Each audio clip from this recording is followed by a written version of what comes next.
In Riverton, corruption wore a badge. For years, Sergeant Wade Kane and his crew acted with impunity. Every stop an excuse, every night a show of force. But when cops choked out a black woman for resisting, they thought it was just another routine display of dominance. To them, she looked ordinary, powerless, and easy to silence. They couldn't have been more wrong. The woman they left, gasping on the pavement, was Alanna Pierce, the director of the FBI. And their brutality would ignite not fear, but a firestorm that threatened to bring their entire empire crashing down. Before we go any further, comment where in the world you are watching from, and make sure to subscribe, because tomorrow's story is one you don't want to miss. The night air hung heavy over Riverton's east side. Alanna Pierce adjusted her gray sweatshirt as she walked away from her mother Ruth's house, grocery bags now empty and folded in her pocket. The streetlights cast long shadows across the cracked pavement, their dim glow barely touching the edges of the old brownstones. A police cruiser's lights suddenly flared to life at the corner ahead, splashing red and blue across brick walls and parked cars. Alanna slowed her pace, watching as 3 officers surrounded a young black man she recognized, Keon Brooks, a quiet kid who helped out at her mother's church. "I said, you fit the description," Sergeant Wade Kane's voice cut through the night. His broad shoulders blocked the streetlight, casting his face in shadow. "Arms where I can see them." "Please, sir. I just left my grandmother's house." Keon's voice trembled. "I didn't do anything wrong. I'm a student at the community college." Alanna's jaw tightened. She knew this scene too well, had seen it play out countless times before. 2 patrol officers flanked Kane, their hands resting on their belts. "Ma'am, stay back," one officer called out as Alanna approached. "This doesn't concern you." "I'm just a concerned citizen," Alanna said evenly, keeping her voice calm and measured. The young man appears cooperative. "There's no need for 3 officers." Kane turned, his face twisting into a sneer. "Back up now, or you'll be joining him." "I'm asking you to de-escalate," Alanna continued, her hands visible at her sides. "He's clearly not a threat." "Last warning," Kane growled. Everything exploded in an instant. One officer lunged for Keon, grabbing his arm. The teen flinched, and Kane shouted, "Stop resisting!" Alanna moved without hesitation. Years of FBI training took over as she deflected the second officer's grab, using his momentum to sweep him off balance. Her elbow caught Kane's partner in the solar plexus as he charged, doubling him over. "Stop! You're making this worse!" Kane bellowed, unclipping his baton. The street erupted into chaos. Alanna blocked a wild swing from the first officer, trapped his arm, and used a joint lock to force him down. Her movements were precise, defensive, meant to control, not harm. But they kept coming. The second officer recovered, throwing a punch that grazed her shoulder. Alanna pivoted, using his weight against him, sending him stumbling into a parked car. Red and blue lights strobed across the scene, turning the violence into a brutal dance of shadows. "Get her! Resisting arrest!" Kane's voice boomed as neighbors began emerging onto their porches. Someone held up a phone, recording. Alanna managed to keep 3 trained officers at bay for several long moments, her defensive tactics creating space for Keon to scramble back. But Kane changed the equation. He bull-rushed her from behind while she deflected another officer's grab. The impact drove her forward. Alanna rolled with it, trying to break free, but Kane's weight bore her down. The concrete scraped her cheek as thick arms wrapped around her throat. "Stop resisting!" The words became a chant as the other officers piled on, knees driving into her back, hands roughly pulling her arms. "You're killing her!" Keon's terrified voice cut through the chaos. More phones appeared in windows and doorways, their lights like stars in the darkness. Alanna fought to tuck her chin, to protect her airway, but Kane's grip was like iron. Her lungs burned. The edges of her vision began to darken as Kane's snarl filled her ear. Should have listened. Resisting arrest. The red and blue lights began to blur, strobing slower and slower as consciousness slipped away. The last thing she heard was the wail of approaching sirens, growing distant. The world swam back into focus slowly, fragments of sensation piercing through the darkness. Cold asphalt pressed against Alana's cheek, rough and sticky with oil. Her wrists burned from the tight metal handcuffs digging into her skin. A heavy knee ground into her back, making each shallow breath a struggle. Red and blue lights still pulsed across the scene, but now more sirens wailed in the distance, growing closer. Her head throbbed where it had hit the ground. The taste of copper filled her mouth. "You're choking a woman!" a voice shouted from somewhere above. "What's wrong with you?" "Get back! Everyone back!" one of the officers yelled at the gathering crowd. The knee on Alana's back pressed harder, sending fresh pain shooting through her ribs. "She wasn't resisting," another neighbor called out. "We all saw it. We got it on video." Through blurry vision, Alana could make out phones held high, their lights like accusatory eyes in the darkness. More cruisers pulled up, their doors slamming as backup arrived. To her left, she heard Keon grunt in pain. Her eyes focused just enough to see them roughly shoving him against a patrol car, his hands cuffed behind his back. His young face was pressed against the cold metal, fear evident in his wide eyes. "Stay still, boy," one officer growled. Alana tried to lift her head, gathering what little strength remained. Her throat felt like it was on fire, each breath raspy and painful. "Get off!" she managed to gasp before darkness crept back in at the edges of her vision. The pressure on her back suddenly increased. "Shut up!" a voice hissed above her. More shouting filled the air as neighbors pressed closer, held back by the newly arrived officers. The crowd's anger was palpable, their voices rising in unified outrage. "Y'all gonna kill her right here in the street. She was trying to help that boy." "This ain't right!" Sirens cut through the chaos, different ones this time. An ambulance pulled up, its white and red lights adding to the surreal light show. Heavy boots approached quickly. "Move! Emergency medical services!" a firm voice commanded. "Get off her now!" The knee finally lifted from Alana's back. She gulped in air, her chest heaving against the pavement. Two EMTs knelt beside her, their practiced hands quickly checking her vital signs. The first one, younger with close-cropped hair, leaned in close to examine the darkening bruises around her neck. His eyes narrowed in recognition, then widened in uncertainty. "Ma'am, can you hear me?" The second EMT asked, gently turning her head to check her pupils. "Can you tell me your name?" Alana tried to respond, but only managed a hoarse whisper before another wave of dizziness washed over her. "We need to get her to the hospital," the first EMT said urgently. "Help me get these cuffs off." "She's under arrest," Kane barked, stepping forward. His badge caught the strobing lights as he loomed over them.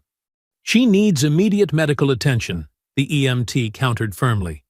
"Protocol says the cuffs come off." After a tense moment, Kane nodded to another officer, who produced a key. The cuffs finally clicked open, leaving angry red marks on Alana's wrists. The EMTs carefully lifted her onto a stretcher, strapping her in with practiced efficiency.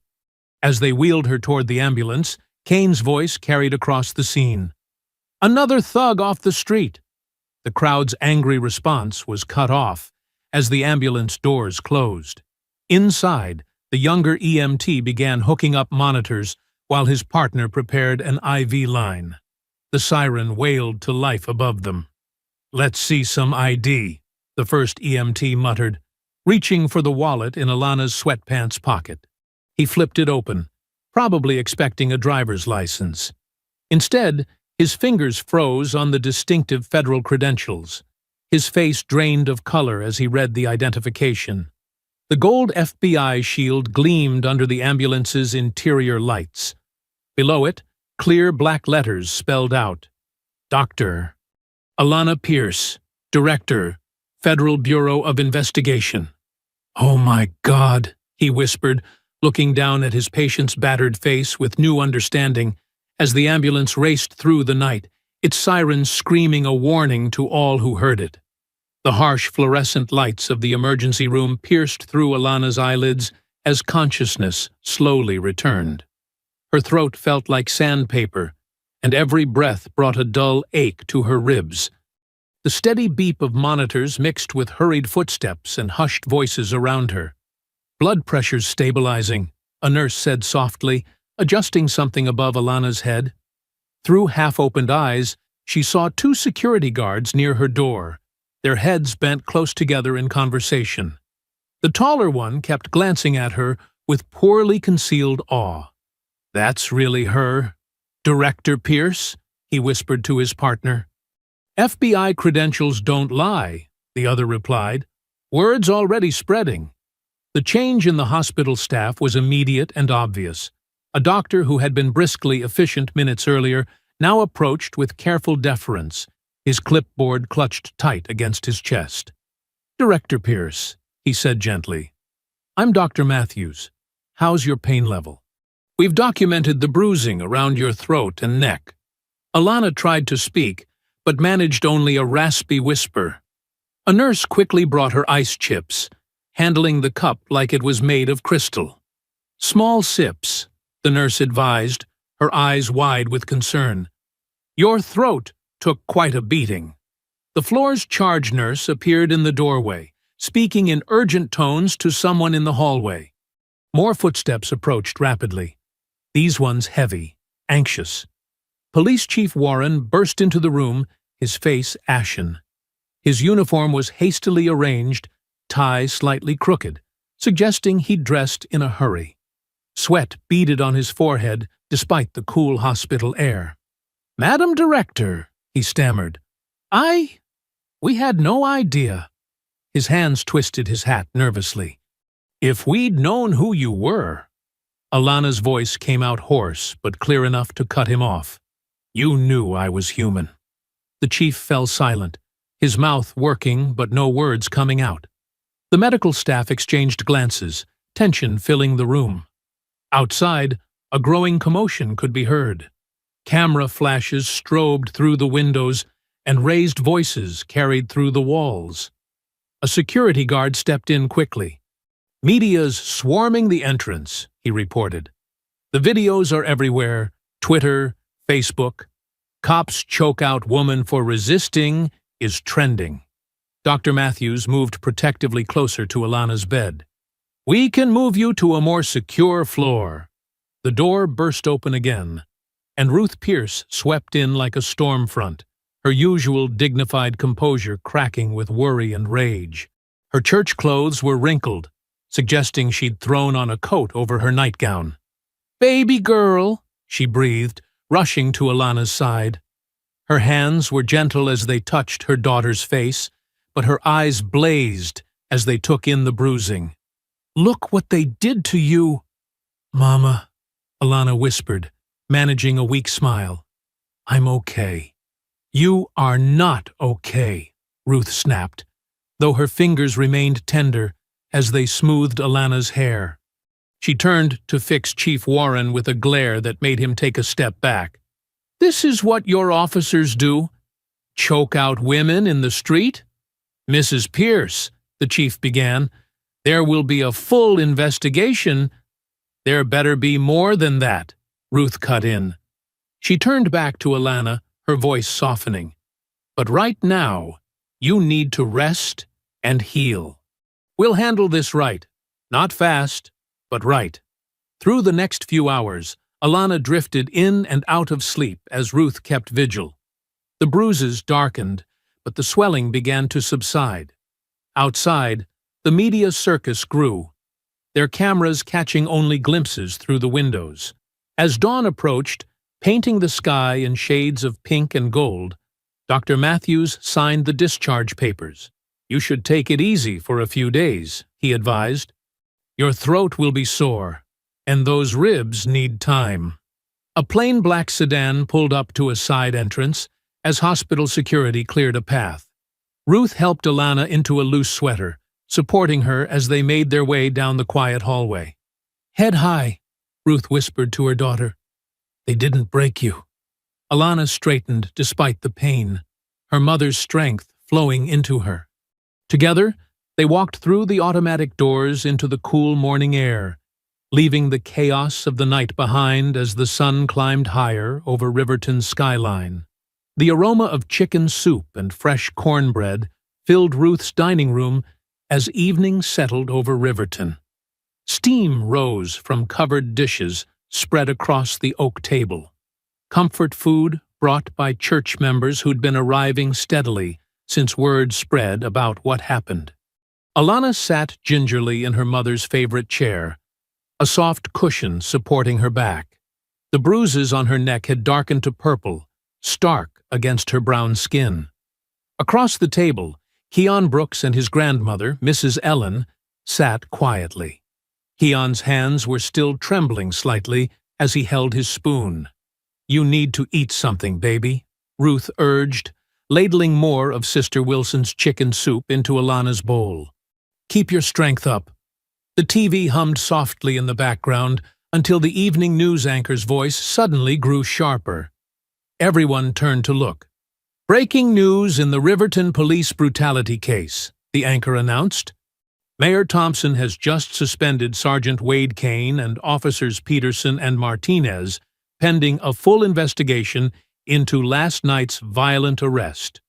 The footage played again, shaky cell phone video showing the struggle, Alana being forced to the ground, the horrifying moments of the chokehold. Mrs. Ellen gasped softly, reaching for Keon's hand. The scene cut to the mayor at a podium, his face grave. "This administration has zero tolerance for excessive force. Chief Warren has promised full cooperation with both Internal Affairs and the FBI." "About time," muttered Deacon Williams, who'd stopped by with his wife's famous casserole. "Took them long enough to do the right thing." "They had no choice," Ruth said, switching off the TV. "Not with the whole world watching now." Alana noticed Mrs. Ellen dabbing at her eyes with a tissue. She reached across the table, wincing slightly at the movement, and covered the older woman's hand with her own. "Keon's safe," she said softly. "That's what matters most." Mrs. Ellen squeezed her hand. "When I think what could have happened to my boy—" Her voice cracked. "If you hadn't been there—" "But she was there," Ruth interjected firmly. "The Lord makes no mistakes about where he puts his people." The doorbell chimed again. This time it was Miss Patricia from 3 doors down, bearing fresh-baked rolls and determination. "The whole neighborhood's talking," she reported, settling into an empty chair. "People are saying this is it. This is what's finally going to change things in Riverton." "The videos don't lie," Deacon Williams nodded. "Even the police union can't spin this one away." "My study group is organizing a rally," Keon spoke up, his voice stronger now. "Not a protest, more like a community meeting. We want to show support, share stories." He looked at Alana. "If you'd come speak—" "Keon," his grandmother warned, "the director needs to rest." "It's okay," Alana assured her, though her throat still ached. "We need young voices in this conversation. Young leaders." More neighbors arrived as evening deepened. Miss Loretta with her sweet potato pie, Mr. James carrying containers of his wife's famous gumbo. The dining room filled with quiet conversation and cautious optimism. "I'll testify," Keon said suddenly, his young face set with determination. "About everything that happened. About how they were treating me before you showed up. About what they did to you. Whatever you need." The room fell silent. Everyone knew what it meant for a young black man to testify against police in Riverton. "You're brave," Alana told him, "but let's focus on healing first. Both of us." The visitors gradually departed as night settled in. Ruth saw them out, accepting hugs and promises of more food tomorrow. Keon and his grandmother were the last to leave, the young man pausing at the door. "Thank you," he said simply, "for not walking by, for stopping." After they left, Ruth bustled around the kitchen, wrapping leftovers and loading the dishwasher. Alana sat heavily on the living room couch, the day's events finally catching up with her. Her mother appeared with a soft blanket, the one Alana had loved since childhood. "You're staying here tonight," Ruth said, brooking no argument as she tucked the blanket around her daughter. "Doctor's orders." "Mama, I'm not a child," Alana protested weakly, but settled into the familiar comfort. Through the front window, headlights swept across the wall as a car drove slowly past the house. It paused, engine idling, before moving on into the darkness. Ruth's hands stilled for a moment on the blanket, but she said nothing. The house creaked and settled around them, filled with decades of memories, both sweet and bitter. Outside, crickets chirped in the warm evening air, and somewhere in the distance, a siren wailed briefly before fading away. Morning sunlight streamed through the tall windows of the federal building in downtown Riverton. Inside her office, U.S. Attorney Marta Velasquez studied the dark bruises on Alana Pierce's neck, with barely contained anger. "They could have killed you," Marta said, her voice tight. She gestured to one of the leather chairs facing her desk. "Sit. You shouldn't even be here today." Alana lowered herself carefully into the chair. Despite the pain medication, every movement pulled at sore muscles. "We need to talk, Marta." "There's something you don't know." Marta raised an eyebrow, settling behind her desk. Files and legal pads covered its surface.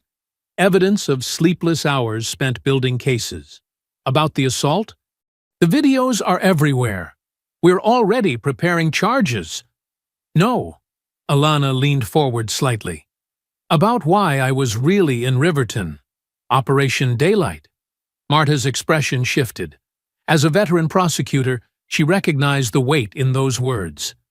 "A sealed investigation? Started 3 months ago." Alana's voice was hoarse but steady. "The FBI has been tracking a corruption ring inside Riverton PD. They call themselves the Greys, Kane's crew." Marta breathed. Her hand reached for a legal pad, instinctively taking notes. More than just a crew, they're organized, connected. Alana pulled a thin folder from her bag, sliding it across the desk. Narcotics skimming from evidence. Protection rackets targeting small businesses. Links to the Sierra Cartel's local operations. Marta flipped through the documents, her frown deepening. "How deep does it go?" "At least 12 officers confirmed. Maybe twice that many involved peripherally. Kane's their enforcer, but he's not the top. We've been building a RICO case." "Had been building," Marta corrected, looking up sharply. "This changes everything. You know that." Alana nodded grimly. "The moment Kane put his hands on me, he gave their defense attorneys a gift. They'll claim the entire investigation was tainted by bias. Personal vendetta. They'd be right." Marta's tone was gentle but firm. "No judge will let you anywhere near this case now. You'll have to recuse. Publicly, yes." Alana's eyes held steel. "But I'm not stepping away. I'll quarterback from the shadows if I have to." "Alana," a knock interrupted them. One of Marta's assistants entered, tablet in hand. "Ma'am, you need to see this. Tech just analyzed the body cam footage from last night." Marta took the tablet, studying the timeline display. Her jaw tightened. "There's a gap. 3 minutes and 20 seconds missing. Right during the..." She glanced at Alana's neck. "During the chokehold," Alana finished. "They're already destroying evidence." "This is a federal crime," Marta said, fingers drumming on her desk. "Tampering with..." Her phone buzzed. She answered, listening intently. The color drained from her face. "When?" she demanded. "Anyone hurt?" She looked at Alana. "Your mother's church. Someone threw a brick through the stained glass window about 10 minutes ago. Alana was already standing, ignoring the pain that shot through her shoulders. There's more, Marta continued, still listening to the phone. The brick had gray paint smeared across it. A message. 20 minutes later, they stood before the shattered window of Ruth's church. Colored glass crunched under their shoes. The morning sun caught the jagged edges, casting broken rainbows across the sidewalk. Ruth stood nearby, directing the maintenance man who was measuring for a temporary board. Her voice was steady, but Alana saw how her hands trembled. The brick lay where it had fallen among the glass shards. The gray paint was still wet, dripping like tears down its rough surface. Alana's fists clenched at her sides as she stared at the destruction. Her voice, when it came, was barely above a whisper. "This isn't over." Several elderly church members had gathered, whispering among themselves. Sister Wilson clutched her worn Bible close. "First, they hurt our children," she said. "Now they attack God's house?" Marta stepped closer to Alana, speaking low. "This changes the timeline. We need to move faster." "Agreed." Alana watched as more congregation members arrived, their faces a mixture of anger and determination. Some carried brooms and dustpans, already moving to help clean up. "They're escalating, getting sloppy. And giving us more evidence," Marta added. She pulled out her phone, thumbs flying across the screen. "I'm expediting those warrant requests. Kane and his people just moved themselves up the priority list." A police cruiser rolled past the church, moving slowly. The officer inside watched them through mirrored sunglasses before accelerating away. Ruth approached, glass crunching under her sensible shoes. She touched the broken window frame, decades of memories in her eyes.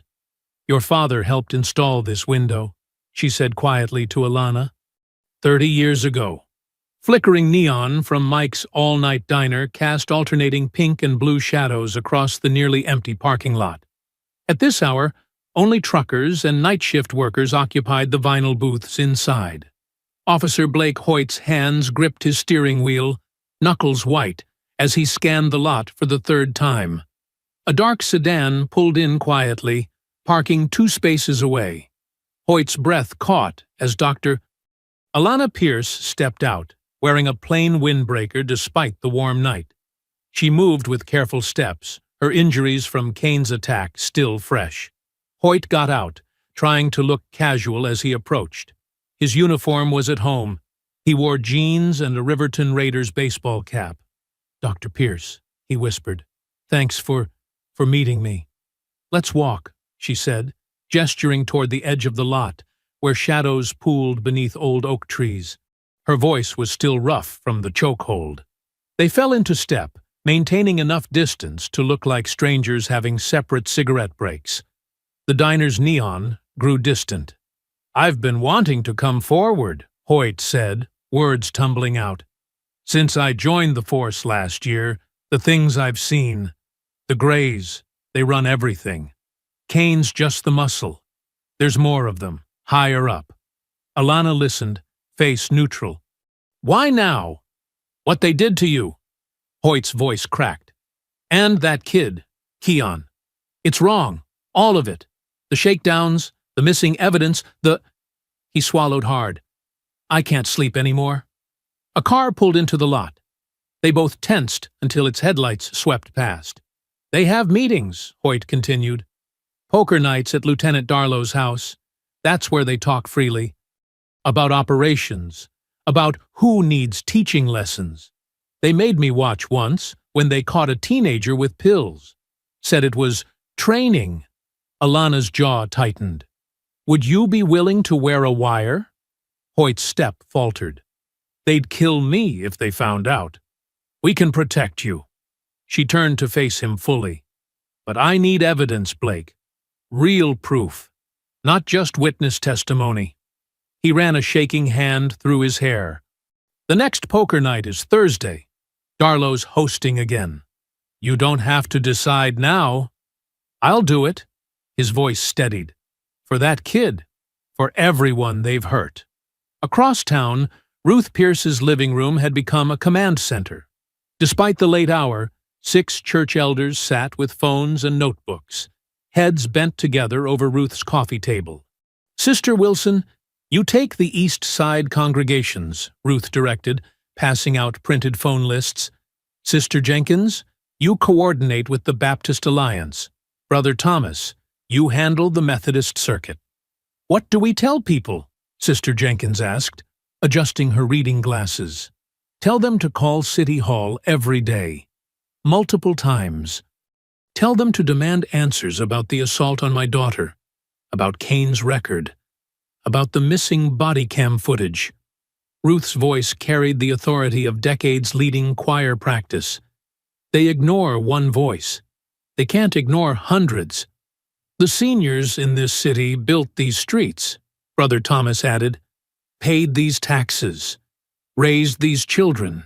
Time to remind them who really owns Riverton." 3 days later, Alana sat in an unmarked van 2 blocks from Darlow's house, headphones pressed to her ears. Hoyt's wire transmitted clearly through the poker game's cigarette smoke and clinking bottles. "Kid's got potential," Kane's voice crackled through. "Learned quick after that corner lesson last month." "Speaking of lessons," Darlow drawled, "heard some troublemakers by the community college need reminding about territory." "Already handled," Kane replied. "Nothing like a little late-night visit to keep the kids in line." "Right, rookie?" "Yes, sir." Hoyt's voice was steady despite his fear. "Very educational." Laughter rippled through the transmission. "See? That's what I mean. Quick learner." The game continued. Hoyt captured every boast, every threat, every casual admission of brutality. Each word another nail in their coffin. Near midnight, Hoyt made his excuses and left. 10 minutes later, he slipped into the van's side door, hands trembling as he removed the wire. "You did well," Alana said softly, taking the recorder. "That's solid evidence." "They were talking about more tonight than usual," Hoyt whispered. "Something big coming. Drug shipments. Payoffs. One step at a time." She squeezed his shoulder gently. "You're not alone anymore?" The young officer nodded, but his eyes kept darting to the van's tinted windows. In the distance, a police siren wailed, making him flinch. "I should go," he said. "Separate exits, like you said." "Same time next week," Alana confirmed. "We'll have backup nearby." "Just keep doing what you're doing." Hoyt slipped out into the darkness, shoulders hunched against imagined watchers. Alana watched him go, the recorder heavy in her hands. On it, Kane's voice bragged about broken bones and terrorized teenagers, each word sealing his fate. But first, they needed more. Proof that would be bulletproof in court. In her pocket, her phone buzzed with a text from Ruth. 300 calls to City Hall today. Tomorrow we double it. The old wooden pews of Greater Hope Baptist Church creaked under the weight of a full house. Morning sunlight streamed through stained glass, painting rainbow patterns across aged faces set with determination. Ruth Pierce stood at the pulpit, her silver hair catching the light as she led the congregation in "We Shall Overcome." Ethan Cho sat in the back row, his digital recorder capturing every note. He watched seniors who'd marched in the 60s stand straight-backed despite their canes, voices rising in harmony. The song ended, but the energy remained electric. "We've been quiet too long," Ruth declared, her voice carrying to the rafters. "Our silence was never peace. It was pain." Murmurs of agreement rippled through the crowd. In the front row, Sister Jenkins dabbed her eyes with a handkerchief.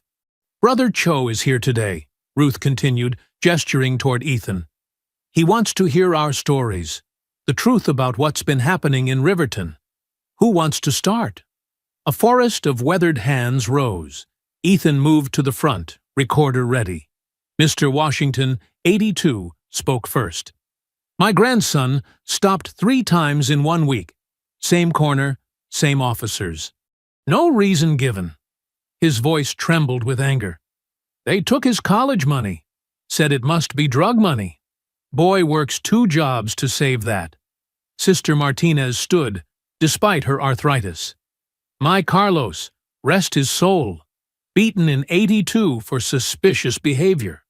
He was walking home from the factory. 30 years at that plant, and they treated him like a criminal. One by one, the stories poured out. Decades of random stops, missing money, broken bones, children terrorized, complaints ignored. Each testimony built on the last, painting a picture of systematic abuse. Across town in her chambers, Judge Inez Carver reviewed the warrant applications Marta had submitted. Her reading glasses perched on her nose as she examined each document with practiced precision. The evidence was mounting. Bank records showing suspicious deposits, property deeds in shell company names, phone records linking the Grays to known drug traffickers. She signed each warrant with careful strokes, her signature carrying the weight of law. Make it count, she whispered to the empty room. In her temporary office at the federal building, Alana spread the overtime ledger across her desk. The numbers told their own story. Officers logging impossible hours, double billing for security details, padding timesheets for special operations that coincided with spikes in drug activity. She traced one column with her finger. Kane's overtime had tripled after major drug busts, but the seized evidence amounts kept shrinking. The pattern was clear to anyone who knew where to look. Her phone buzzed. A text from Marta. Warrants approved. Teams ready. Back at the church, Ethan interviewed Mrs. Thompson, 75, who gripped her walker as she spoke. My great-grandson is 5. Already knows to be scared of police cars. That ain't right. This is our city, too. We built it. We deserve better. Ruth watched from the pulpit, noting how the seniors sat straighter with each shared story. This wasn't just testimony, it was transformation. Decades of swallowed fear becoming strength. Evening settled over Riverton. In Ruth's living room, Alana sat with her mother as Ethan's radio show began. Good evening, Riverton. Tonight's special report. Who owns the badge? The familiar voices of church members filled the airwaves. Mr. Washington's testimony crackled with clarity. Sister Martinez's grief echoed through decades. Mrs. Thompson's demand for dignity rang true. Between each clip, Ethan provided context, dates, locations, patterns of behavior. The phone lines lit up immediately. My boy, too, one caller said. Same corner, same officers. They took my savings in '95, another added. Said I couldn't prove it was mine. The calls kept coming. Ruth reached for Alana's hand as they listened. For the first time since the attack, a small smile crossed Alana's face. The wall of silence was cracking. This is your city, Ethan's voice concluded the hour. These are your streets. These are your badges, paid for by your taxes. The question isn't just who owns the badge, it's who will stand up to make it mean something again. The radio fell silent, but Ruth's living room hummed with possibility. Outside, car horns honked in support. Phones buzzed with messages from neighbors who'd listened. Your brother would be proud, Ruth said softly, squeezing Alana's hand. Alana's smile grew stronger, though her throat still bore fading bruises. The truth was finally being spoken, not in whispers, but in strong, clear voices that could no longer be ignored. The neon sign of Mel's all-night diner buzzed against the gray morning sky. Inside, Alana Pierce sat in a corner booth, her reflection ghosted in the rain-streaked window. Across from her, Union President Darlow stirred his coffee with practiced casualness, his suit jacket stretched tight across his shoulders. I appreciate you meeting me, Alana said, her voice carrying just far enough to reach him. The diner was nearly empty, a couple of truckers at the counter, a waitress refilling sugar dispensers. Darlow's smile didn't reach his eyes. Always time for a chat with federal law enforcement. Though I heard you're on leave. He emphasized the last word, testing for weakness. Administrative leave, Alana corrected. Temporary. She lifted her own coffee cup, untouched and growing cold. Her neck still showed traces of yellowing bruises. Shame about that incident, Darlow said, leaning back. Officers make split-second decisions. Can't always be perfect. His tone suggested rehearsed press statements. Alana set her cup down and reached into her bag. Speaking of decisions, she said, sliding a manila envelope across the scratched Formica table. I thought you might find this interesting. Darlow made no move to touch it. I don't deal in mystery packages. Open it. He sighed theatrically and flipped the envelope open with one manicured finger. His expression froze as he saw the contents. Photocopied pages of overtime logs, bank statements, property records. Creative accounting, Alana commented, especially those highway patrol shifts. 3 officers claiming the same hours on opposite sides of town. That must have been quite a trick. Darlow's laugh was practiced, but tight around the edges. You don't scare me, Director Pierce. Every department has paperwork issues. Nothing here a good auditor couldn't explain. Officer Chen might disagree, Alana said quietly. And Officer Martinez. Officer Thompson, too. They're all very interested in protecting their pensions. The color drained from Darlow's face, though his smile remained fixed. You're bluffing. Rodriguez already gave a statement. Full immunity. Alana took another manila envelope from her bag. Would you like to see the transcript? Darlow's hand twitched toward it, then stopped. You're overplaying your hand. One dirty cop making wild claims. 8 dirty cops, Alana corrected. So far, all with documentation. All willing to testify about the Gray's operation. The overtime fraud is just the beginning. A muscle jumped in Darlow's jaw. Outside, thunder rolled across the city. Think about your retirement, James, Alana said, using his first name deliberately. 28 years on the force. That's a nice pension waiting. Would be a shame to lose it over loyalty to Kane. You threatening me? Darlow's voice dropped to a growl. Offering you a choice. Alana slid a business card across the table. U.S. Attorney's Office. Make the call by tonight. Darlow's knuckles whitened around his coffee cup. You'll regret this. You have no idea what you're walking into. I know exactly what I'm walking into, Alana replied. The question is, do you know what you're protecting? How deep does Kane's operation really go? The waitress approached with a coffee pot. Darlow waved her away with forced cheerfulness. Kane's a decorated officer, he said when she was gone. Community servant. You're chasing shadows. I'm chasing evidence. Alana tapped the envelopes. Bank records don't lie. Neither do property deeds or phone logs. The choice is simple. Save yourself or go down with him. Rain drummed against the windows. In the kitchen, a short-order cook called out an order. The normalcy of the diner made the tension at their booth feel surreal.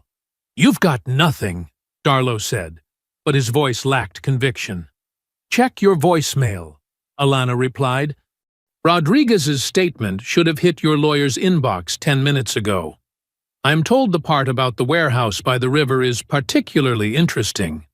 Darlow's phone was out before he could stop himself. His fingers trembled slightly as he checked messages. Times change, Alana said softly. The old ways of doing business. They're done. Be smart about this. She stood, leaving both envelopes on the table. Darlow stared at them like they might bite.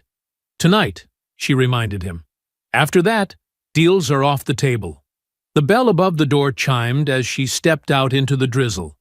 The morning air was thick with the smell of wet asphalt. Across the street, a black SUV idled, its windows tinted dark. Alana noted the plate number without seeming to look.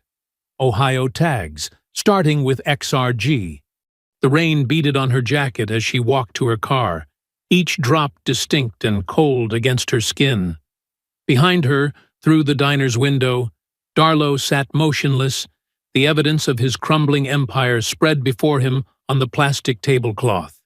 The fog rolled thick off the river, turning streetlights into hazy orbs. Officer Blake Hoyt stood in the shadow of Warehouse 17, his heart hammering against the wire taped to his chest. The worn brick buildings loomed like ancient sentinels along the waterfront, their windows dark and watchful. At precisely midnight, headlights cut through the mist. 3 vehicles pulled up: Kane's pickup, a black SUV with the familiar XRG plates, and a white panel van. Hoyt straightened his uniform, reminding himself to breathe normally. "Evening, rookie," Kane called out, boots crunching on broken asphalt. "Playing security guard tonight?" "Yes, sir," Hoyt managed, proud his voice didn't shake. "All quiet here." 2 men emerged from the SUV, Darlow and another officer Hoyt recognized from the Greys. The panel van's side door slid open with a metallic groan, revealing 3 men in plain clothes. Their movements were careful, practiced. "Our friends from down south," Kane announced, clapping one on the shoulder. "Let's talk business." Inside the warehouse, naked bulbs cast harsh shadows between towering storage racks. Kane's crew and the cartel men formed a loose circle. Hoyt positioned himself by the door, exactly as planned. "Monthly numbers are good," Kane said, unzipping a gym bag. Stacks of cash emerged, rubber-banded and neat. Extra sweet since that evidence locker accident last week. One of the cartel men nodded. "And our merchandise?" "Moving smooth through the east side," Darlow reported. "School zones are gold mines if you know how to work them." Hoyt's stomach turned, but he kept his face neutral. The wire caught every word. The white van's cargo proved to be boxes of pills, prescription labels intact. "Straight from the evidence room," Kane bragged. "Logged as destroyed." Suddenly, floodlights blazed through the high windows. "FBI! Everyone on the ground!" The warehouse erupted in chaos. Doors crashed open as federal agents swarmed in, weapons drawn. Kane lunged for his sidearm, but found 3 laser sights already dancing on his chest. "Don't!" Marta Velasquez's voice rang out. She stepped through the door, badge gleaming. "It's over." Outside, news vans screeched to a halt. Ethan Cho's voice crackled over car radios and emergency scanners. "Breaking news! Federal agents have just raided a warehouse on River Street. Multiple Riverton police officers are being taken into custody." Kane's eyes found Hoyt. "You little rat!" he snarled as agents cuffed him. "No," Hoyt replied, voice steady at last. "I'm a real cop." The arrest operation moved like clockwork. Evidence teams photographed the money, the drugs, the ledgers. Marked bills from previous deals were logged and bagged. Each handcuffed officer and cartel member was led out into the glare of news cameras. Across town, Ruth's church filled with elderly parishioners glued to their phones and radios. As each arrest was announced, cheers erupted. Old women who had lost sons to police violence wept in the pews. Men who had been harassed for decades stood and sang. "Kane! Darlow! Phillips!" Ethan's voice listed the names. "Sources say this operation, codenamed Daylight, has been months in the making." In the church basement, someone started playing piano. Seniors who had marched in civil rights protests half a century ago rose to dance, their arthritis forgotten in the joy of the moment. "This is real," Ruth told her fellow choir members, tears streaming. "Our babies didn't die for nothing." At the FBI command post 6 blocks from the warehouse, Alana watched the operation feeds. When the last suspect was secured, she drove to the church. The celebration was still going strong at 2 a.m. She found her mother in her usual pew, hands clasped in prayer. Ruth looked up as Alana sat beside her. "We did it," Alana said, pulling her mother close. Ruth hugged back fiercely, then whispered in her ear, "Not yet." Around them, the celebration continued. Keon Brooks and his grandmother shared slices of sweet potato pie with Officer Hoyt's family. Judge Inez quietly took notes, while elderly residents lined up to give testimony about past abuses. Ethan Cho's live broadcast captured it all: the songs, the tears, the prayers of thanksgiving. Outside the church windows, dawn was still hours away. But inside, in the warm light of justice, long denied and finally delivered, it felt like morning had already come to Riverton. The hymns and chatter echoed off the old walls. "Free at last!" someone shouted, and the crowd took up the refrain. "Free at last!" Dawn painted Alana's office walls in pale gold as she spread evidence photos across her desk. The warehouse bust had yielded mountains of documentation: ledgers, phone records, marked bills. Victory felt close enough to taste. Her phone buzzed. Marta's name flashed on the screen. "The main evidence drive is gone," Marta said without preamble. Her voice was tight with barely controlled rage. Alana's stomach dropped. "What?" "The drive containing Hoyt's recordings, the financial records, everything. It's missing from the secure locker." Alana switched to speaker and pulled up the evidence room security feed. The footage showed a figure in a maintenance uniform entering at 3 a.m. using valid credentials. They walked directly to the correct shelf, removed the drive, and left. No hesitation. No searching. "An inside job," Alana said. "They knew exactly where to look." "There's more," Marta continued. "The backup server was wiped. Professional job." Alana's hands clenched. Months of careful work, gone in minutes. She dispatched a forensics team immediately, but her gut told her they'd find nothing useful. The morning crawled by in a haze of emergency meetings and damage control. Then, at 2 p.m., her worst fears materialized in a text from Marta. "Hoyt found dead." The scene was staged to look like suicide. Service weapon, typed note, empty bottle of pills. But Alana saw the truth in the details. Slight bruising around the wrists, carpet fibers under the fingernails, the angle of the fatal shot, all wrong for self-infliction. "He fought back," the medical examiner whispered, pointing to defensive wounds on Hoyt's hands. That evening, as Alana sat in her office drafting a statement about Hoyt's death, her phone exploded with notifications. A video was spreading across social media like wildfire. Body cam footage from the night of her choking, but drastically altered. The doctored version showed her throwing the first punch, attacking Kane unprovoked. "Clear evidence of FBI overreach," the police union spokesperson declared on live TV. "Director Pierce is waging a personal vendetta against honest officers." Within hours, the grand jury announced their decision. No indictment for Kane or any other officer involved in her assault. The police union immediately called for her resignation, branding her a lawless tyrant destroying department morale. The city's mood shifted like a weather vane in a storm. Protest groups gathered outside the federal building, split between those demanding justice and those defending the police. The local news ran side-by-side images: Alana's bruised face from the hospital versus the doctored footage of her attack. "They're playing a dangerous game," Marta warned during a brief meeting, "making you look like the aggressor while positioning themselves as victims." Before Alana could respond, her phone rang. The number was her mother's neighbor. "Fire!" the woman screamed. "Ruth's house!" Alana broke every speed limit racing to her childhood home. 2 blocks away, she could already see the orange glow against the night sky. Flames poured from the windows of the small Victorian where she'd grown up, where her brother's photos still hung in the front hall, where her father's old records filled the basement. Ruth stood on the sidewalk in her nightgown, supported by neighbors who had pulled her out just in time.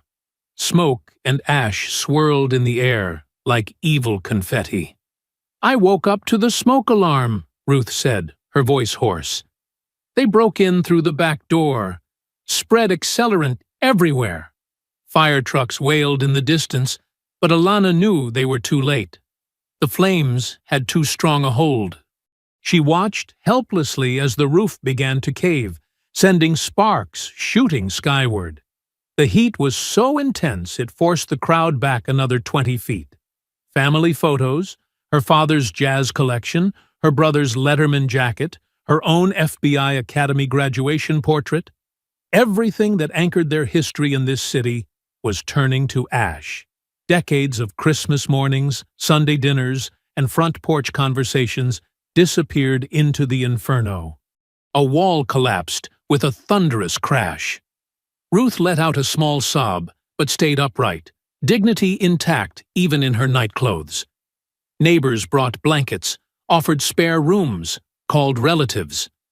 The community that had celebrated justice just hours ago now gathered to witness its violent backlash. Tears cut clean tracks through the soot on Alana's face as she watched her childhood home burn. This wasn't just about evidence anymore, or careers, or even justice. The Greys had made it deeply, brutally personal. The fire's glow reflected in the windows of surrounding houses, where faces peered out in fear and sorrow. Sirens echoed off brick walls. Emergency lights painted the scene in alternating red and blue, the same colors that had flashed across her vision as Kane choked her on that dark corner. In the distance, a car horn sounded 3 short blasts, the Greys' signal. They were watching, making sure their message was received.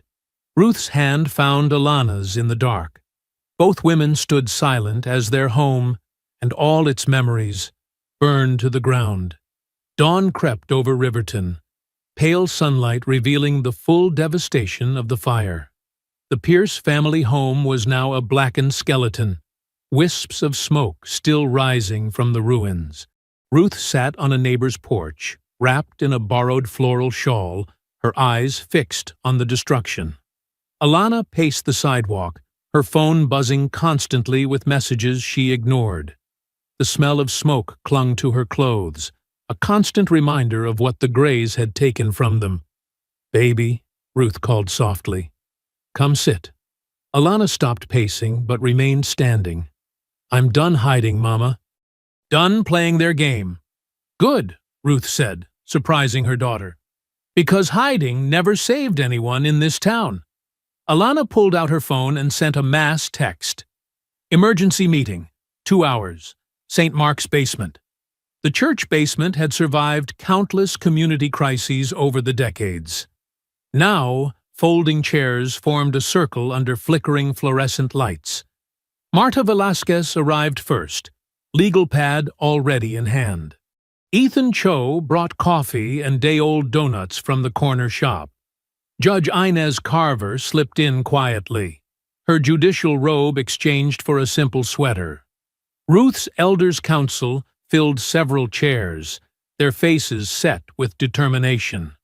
A handful of honest officers, those who had worked with Hoyt, completed the circle. "They think they've won," Alana began, standing in the center. Her voice was hoarse from smoke inhalation, but steady. "They think burning down our home means we'll back down. But they've made a mistake. They've shown their desperation," Marta added, pen poised over her legal pad. "Exactly." Alana nodded. "Kane's gotten sloppy. The fire, Hoyt's murder, they're panic moves. And panic leaves traces." Judge Inez spoke up, her voice carrying decades of courtroom authority. "I've been reviewing property records. Kane owns 6 rental properties through shell companies, all purchased with cash in the last 5 years. More than a sergeant's salary could explain," one of the honest officers noted. "The pension system," Ruth's friend Martha suddenly said. Everyone turned to the elderly woman. "My Harold was on the force 40 years. Nothing scared those boys more than losing their pensions." Ethan Cho was already typing on his laptop. The police pension fund requires a clean record. Any felony conviction means automatic forfeiture, Marta finished, writing furiously. And civil asset forfeiture could freeze those properties while we investigate their purchase. The plan began taking shape. Ethan would run a series exposing Kane's property empire. Judge Inez would sign the forfeiture warrants. The honest officers would ensure the paperwork moved through channels without warning. Ruth's counsel would organize daily protests outside the pension board meetings. Kane will have to surface, Alana said. He'll want to negotiate, to make a deal. He'll try to meet somewhere private, one officer warned, somewhere he can control. Let him think he's in control, Alana replied. That's when he makes mistakes. They spent the next hour mapping out every detail. Marta drafted the legal documents. Ethan prepared his broadcast scripts. The elders organized their phone trees. Judge Inez reviewed precedents for the warrants. We move at dawn, Alana concluded. Kane will wake up to frozen accounts and property liens. By noon, the pension board will have their preliminary report. By evening, every senior citizen in Riverton will be calling their council member about police pension reform. The coalition began dispersing, each with their assigned tasks. Ruth remained seated, watching her daughter with quiet pride. When the room had emptied except for them, she stood and crossed to Alana. Your brother would be proud, Ruth said softly, placing a weathered hand against Alana's cheek. So proud of who you've become. Alana leaned into her mother's touch, drawing strength from the contact. I couldn't do this alone. You're not alone, Ruth assured her. We're with you. All of us. She straightened Alana's collar with the automatic gesture of a mother who had done so countless times before. Now, let's go make some noise. Through the church's basement windows, morning light was growing stronger, burning away the lingering smoke that hung over Riverton.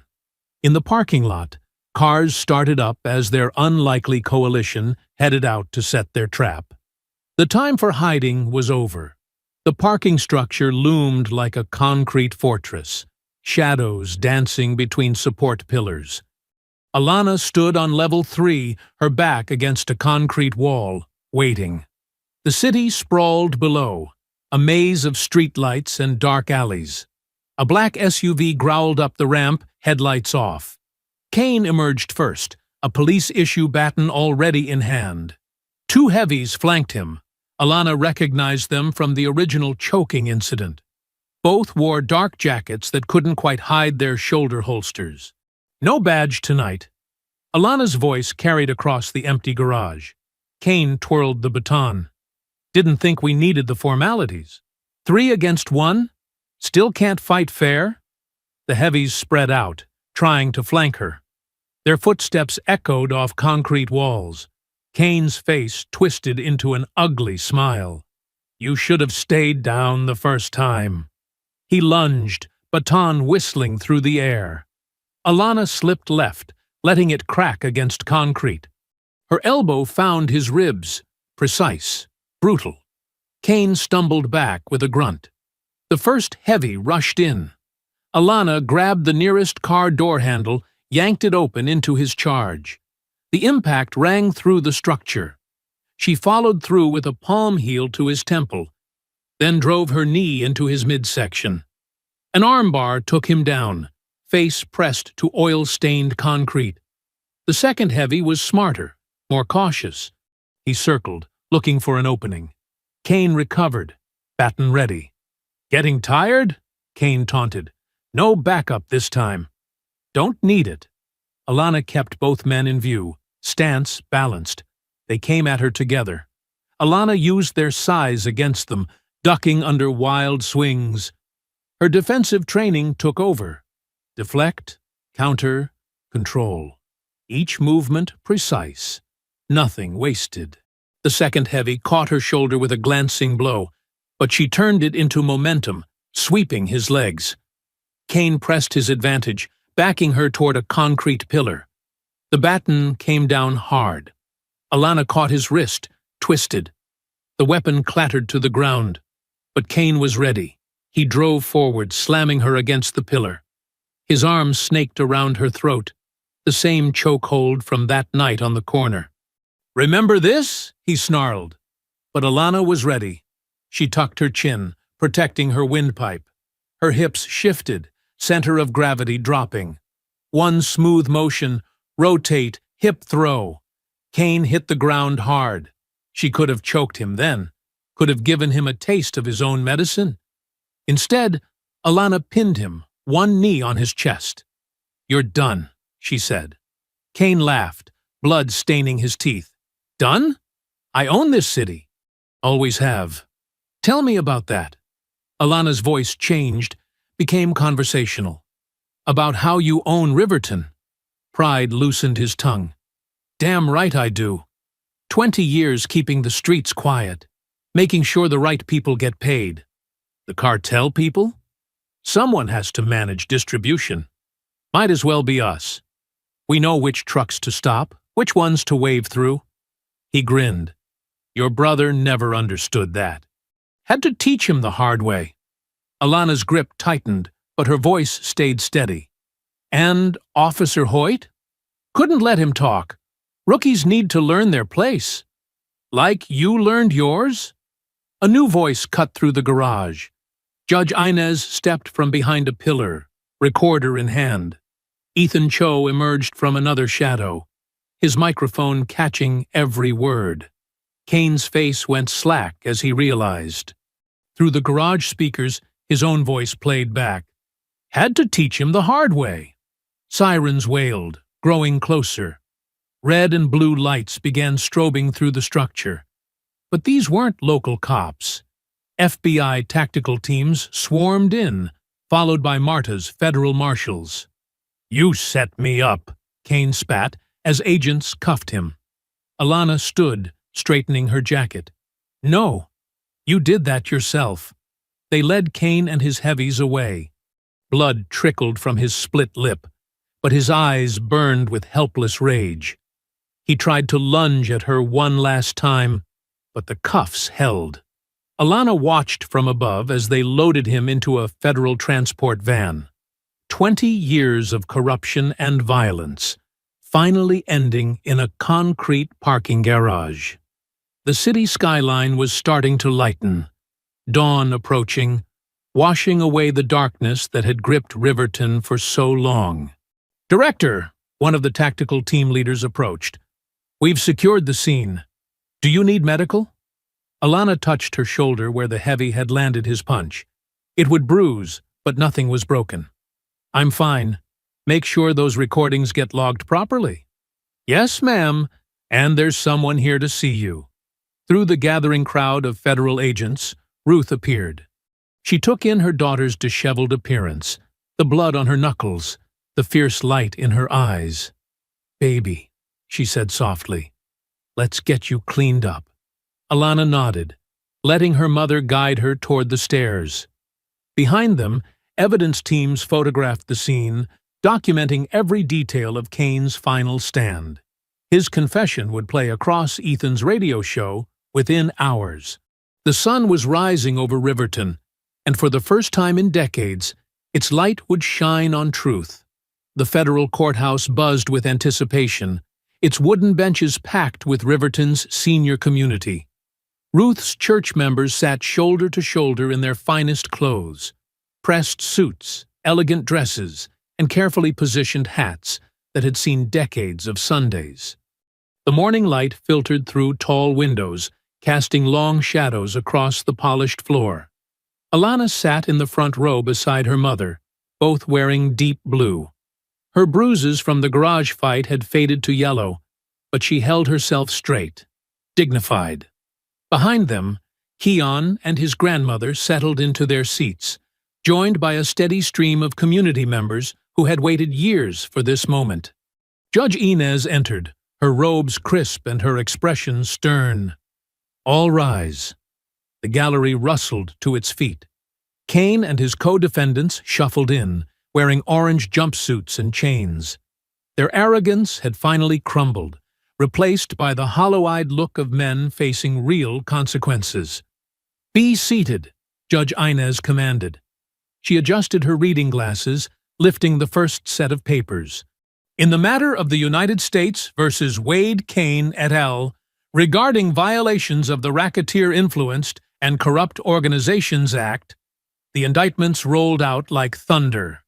20 years of corruption laid bare in clinical legal terms: extortion, drug trafficking, evidence tampering, witness intimidation. Each charge landed like another nail in the Gray's coffin. Cain stared straight ahead, jaw clenched. "Furthermore," Judge Inez continued, "regarding the death of Officer Blake Hoyt." Ruth squeezed Alana's hand.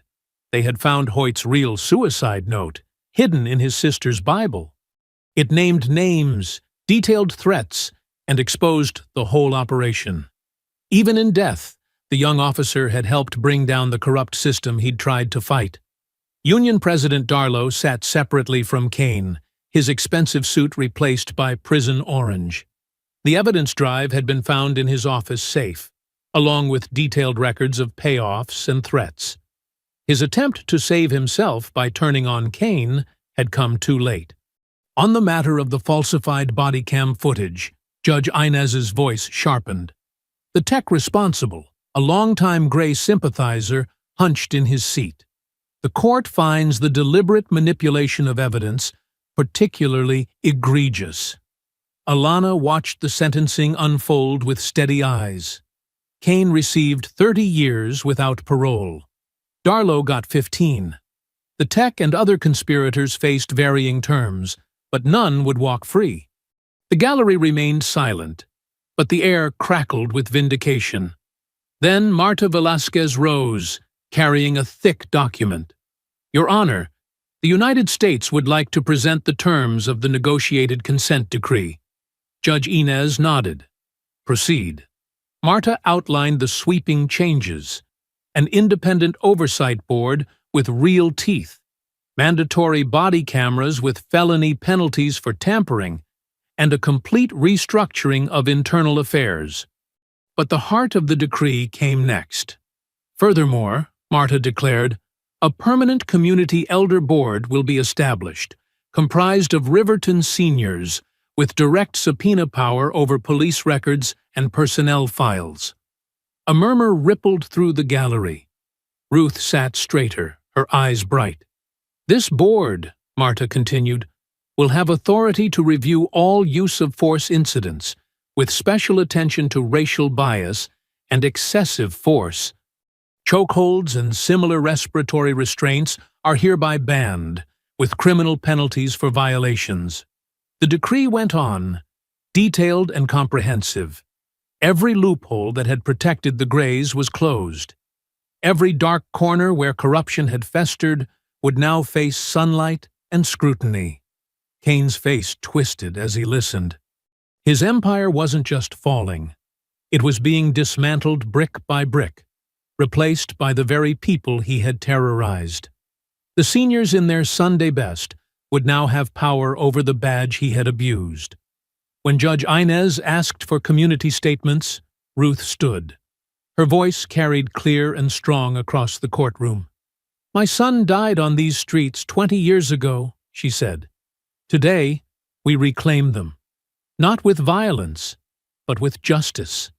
Not with fear, but with oversight.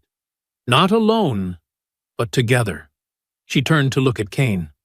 "You thought you owned this city, but Riverton belongs to all of us. Every child walking to school, every elder at the bus stop, every family just trying to live in peace. Today, we take it back." Judge Inez brought down her gavel, making the decree official. As federal marshals led the defendants away, the gallery remained seated, absorbing the weight of the moment. Decades of struggle had led to this day. Ruth's hand found Alana's again. Tears shone in her eyes as she whispered, "Your brother would be proud." Alana squeezed back, her throat tight with emotion. Around them, other seniors dabbed at their eyes, or nodded in solemn satisfaction.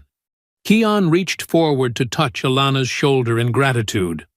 Through the courthouse windows, Riverton spread out below, its streets and neighborhoods now free from the Gray's shadow. The consent decree wasn't just paper, it was a promise to every citizen that justice wasn't just a word. It was a living, breathing thing that belonged to the people. The late summer sun beat down on Ruth's partially rebuilt house as neighbors wielded hammers and paintbrushes. The charred skeleton had been replaced with fresh lumber, and the air smelled of sawdust and new paint instead of ash. Community members of all ages worked together, seniors directing operations from lawn chairs, while younger folks climbed ladders and hauled materials. Alana stood in what would become the new living room, watching through the open frame as Keon helped install windows. He wore a crisp button-down with his sleeves rolled up, looking more confident than the nervous teenager she'd met that fateful night. His U.S. Attorney's Office intern badge hung from his belt, catching the light. "Pass me that level, honey," Ruth called from where she supervised the kitchen reconstruction. She sat in her favorite chair, recovered from the fire and reupholstered by church ladies. A clipboard with paint samples rested in her lap. Alana handed over the tool, then paused to watch Mrs. Johnson from 3 doors down, carefully painting trim. The elderly woman's strokes were slow but precise, her Sunday manicure protected by work gloves. Every neighbor who could hold a brush or direct traffic had shown up to help. "The scholarship committee meets tomorrow," Keon said, stepping inside to grab his water bottle. "We've already got 5 applicants, all local kids wanting to join the Reformed Police Academy." Alana nodded, pride warming her chest. The Blake Hoyt Memorial Scholarship would support recruits from Riverton's poorest neighborhoods who committed to community-oriented policing. Hoyt's sister had cried when they'd proposed it, saying her brother would have loved knowing his death helped create positive change. "How's the internship?" Ruth asked Keon, adjusting her reading glasses to examine a paint swatch. "Amazing," he grinned. Ms. Velasquez, has me helping review community oversight applications. Says I have good instincts for who'll take the responsibility seriously." The sound of power tools paused as Pastor Marcus called everyone to gather for lunch. The workers filed into the yard where church members had set up folding tables loaded with fried chicken, potato salad, and sweet tea. The rebuilding effort had turned into a weeks-long community gathering. "Mail's here," announced Mrs. Thompson, Ruth's neighbor of 30 years, waving an official-looking envelope. "It's for you, Alana. Federal seal." Alana took the letter, already knowing its contents. She'd been waiting for this final piece of vindication. Opening it carefully, she read aloud, "The Office of Professional Responsibility has concluded its investigation and found no ethical violations in Director Pierce's conduct." Applause erupted from the lunch crowd. Ruth dabbed her eyes with a napkin while Keon whooped and punched the air. The ethics investigation's conclusion formally cleared Alana's name and cemented the Gray's corruption as the real crime. "The community fund hit its goal yesterday," Pastor Marcus announced once the cheering died down. "Between church donations and corporate matching, we've raised enough to help rebuild all 3 homes damaged in the retaliation fires." More applause. The senior-led fundraising committee had worked tirelessly, leveraging decades of community connections and moral authority to secure donations. Ruth's house was just the first. 2 other families targeted by the Grays would soon see their homes restored, too. As lunch wound down, Alana slipped away to the master bedroom. The walls were freshly drywalled, but not yet painted. She carefully unwrapped the frame she'd brought, a photograph saved from the fire, protected in Ruth's fireproof box. Her brother's young face smiled back at her, frozen in his high school graduation photo. Ruth appeared in the doorway, leaning on her cane. "That's the perfect spot," she said softly, pointing to the wall facing the morning sun. He always did love watching the sunrise. Alana's hands shook slightly as she lifted the frame. The nails were already in place, waiting. With gentle precision, she hung the photo, adjusting it until it sat perfectly level. Her brother's eyes seemed to twinkle with approval. Ruth shuffled closer, resting her head on Alana's shoulder. They stood in comfortable silence, remembering. Outside, the sounds of reconstruction continued. Hammers tapping, voices calling measurements, laughter floating through the unfinished windows. "The house is healing," Ruth murmured. "Just like our city." Alana wrapped an arm around her mother's shoulders, studying the photo of the brother whose death had set her on this path. The frame caught the light streaming through new windows, reflecting onto fresh walls that would soon hold more family photos, more memories, more hope. Through the bedroom door, they could see Keon explaining legal terms to a group of attentive seniors. The boy who'd almost been another victim was now helping build a better system. Down the street, children played freely, no longer watching for patrol cars. In the distance, church bells rang, their sound carrying clearly through air, no longer thick with fear. Sunday morning light streamed through the restored stained glass windows of Ruth's church, casting rainbow patterns across the packed pews. The usual crowd had swelled with visitors, journalists, activists, and families from across the city. Every seat was filled, and people stood along the walls, their faces expectant. At the front of the sanctuary, a newly installed wall drew every eye. Photographs covered its surface, faces of those lost to police violence over the decades. Some images were crisp and recent, others faded with age. Each bore a name and date, transforming statistics into stories, numbers into neighbors. Alana sat in the front pew beside Ruth, both dressed in their Sunday finest. Her mother's silver hair caught the light, and her hands rested steady on her familiar Bible. Behind them, Mrs. Johnson dabbed her eyes with a tissue as she recognized faces on the wall, children and grandchildren of friends, young lives cut short. Keon stood near the pulpit steps in a pressed suit, his intern badge replaced with a deacon's pin. His grandmother beamed from her usual spot in the choir stand. The nervous teenager from that dark corner was gone, replaced by a young man who stood tall, shoulders straight, with purpose. The choir's warm-up hymns faded as Pastor Marcus stepped to the microphone. "Today," he began, his deep voice filling the space, "we gather not just to worship, but to remember, to honor, and yes, to celebrate a new chapter in our city's story." Heads nodded throughout the congregation. In the back, Ethan Cho adjusted his recording equipment, capturing the moment for his radio show. Judge Inez sat quietly in a middle pew, her judicial reserve softened by the occasion. "We have with us," Pastor Marcus continued, "someone who reminds us that justice isn't just a word in Scripture. It's a calling that demands action. Director Pierce?" Alana rose smoothly, though her heart thundered. She'd testified before Congress, briefed presidents, but speaking here, before her community, felt weightier. These were the people who'd raised her, who'd supported her mother after her brother's death, who'd helped rebuild their home. She took her place at the pulpit, surveying the sea of familiar faces. Seniors who'd manned phone banks sat beside young activists who'd marched.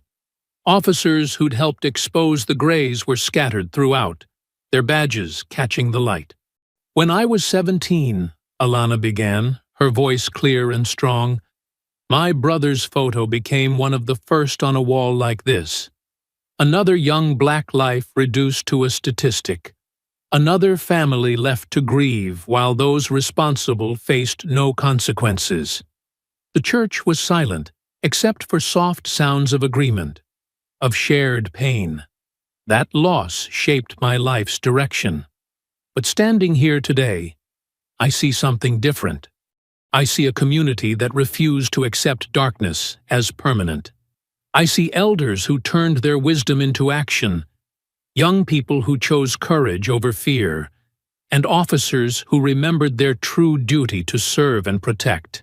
She gestured to the wall of photos. Each face here represents not just a tragedy, but a call to action. When they tried to make me another name on this wall, you answered that call. You flooded phone lines, shared evidence, testified in court. You proved that justice isn't something we wait for. It's something we build together. The choir hummed softly, a foundation of harmony supporting her words. Keon straightened his tie, eyes bright with determination. Some say change comes slowly, Alana continued, that we must be patient. Wait for the right moment, the right light. But I stand here today to say, we don't wait for the light. We become it. The choir's hum grew stronger. Heads nodded. Amens rippled through the congregation. We become it through our courage to speak truth, through our willingness to stand together, through our determination to build systems of accountability that serve all people, not just some. Camera flashes punctuated her words as photographers captured the moment. The morning light through the windows seemed to intensify, bathing the sanctuary in gold. The consent decree is just the beginning. The scholarships, the oversight board, the new training standards. These are tools, but the real power lies in this room, in our continued commitment to shine light into dark places. Ruth's eyes shone with pride as she watched her daughter, seeing echoes of past civil rights leaders in her stance, her conviction. Every time we choose justice over convenience, truth over comfort, community over division, we become the light this city needs. And that light, Alana's voice rose with emotion, that light cannot be dimmed. The choir surged to their feet, voices lifting in powerful harmony. Like a wave, the seniors in the congregation rose, followed by everyone else until the whole church stood together. Keon stepped forward at the pulpit steps, face glowing with hope for the future he would help build. Cameras flashed again, recording this moment of transformation. But the real power wasn't in the photos or headlines. It was in the unified heartbeat of a community standing firm in their commitment to justice. I hope you enjoyed that story. Please share it with your friends and subscribe so that you do not miss out on the next one. In the meantime, I have handpicked 2 stories for you that I think you will enjoy. Have a great day.